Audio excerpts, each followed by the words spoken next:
Hi everyone, I'm Lisa from Down to Earth Gardening and Design, and welcome to our video today, which is on 3 popular types of peonies. So I love peonies, and I know many of you watching at home are also big peony lovers.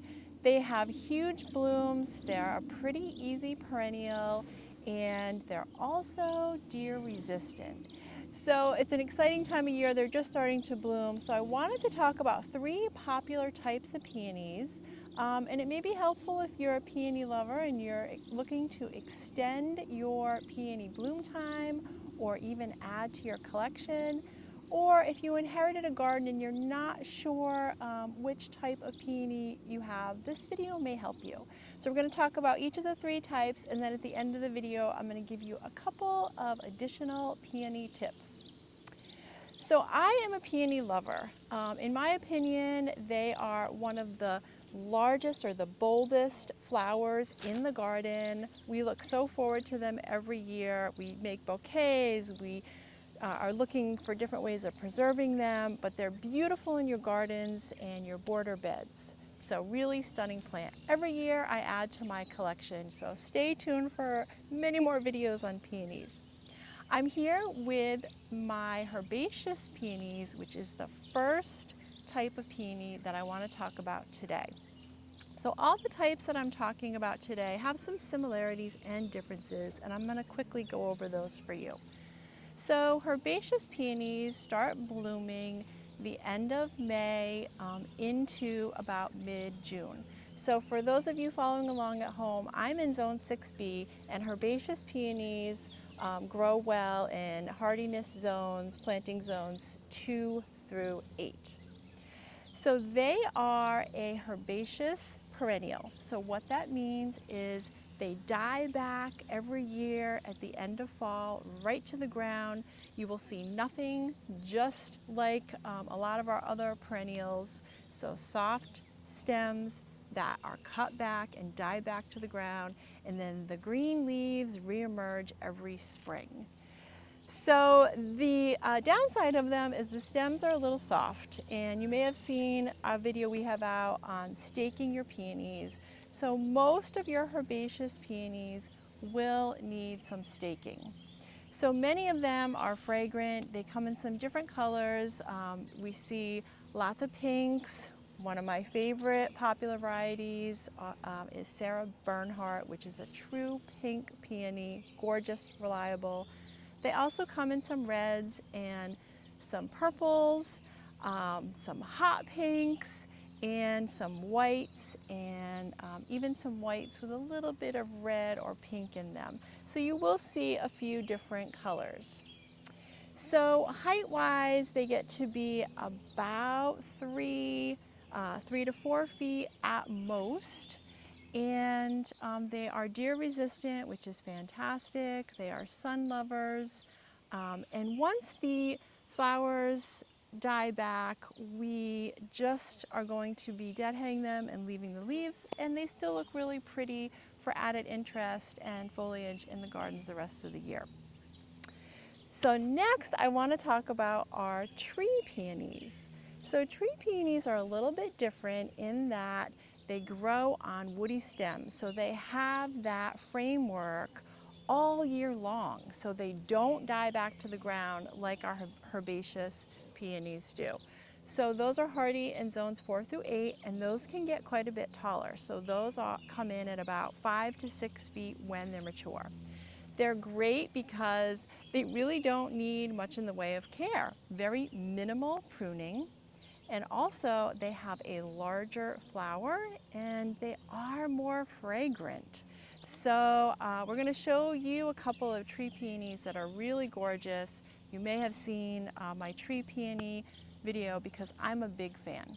I will say that they are a little more of an investment, but in my opinion, because they have low maintenance requirements and they are so beautiful, they are well worth it.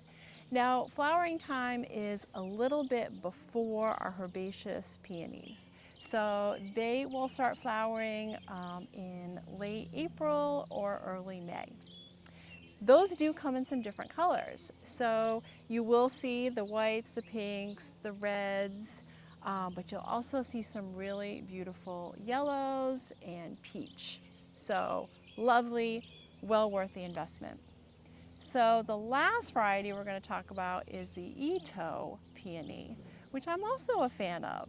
Now what's interesting about the Itoh peony is that they are bred with the herbaceous and the tree peonies. So it's a combination of both, and they have the best of both worlds. So that's what's so great about them.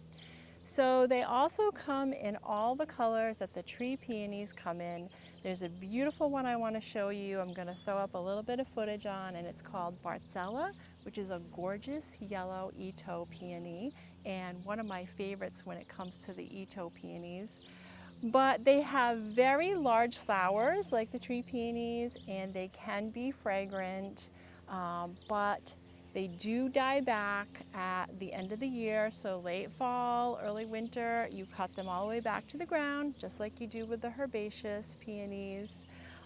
But they don't need the staking that the herbaceous peonies need.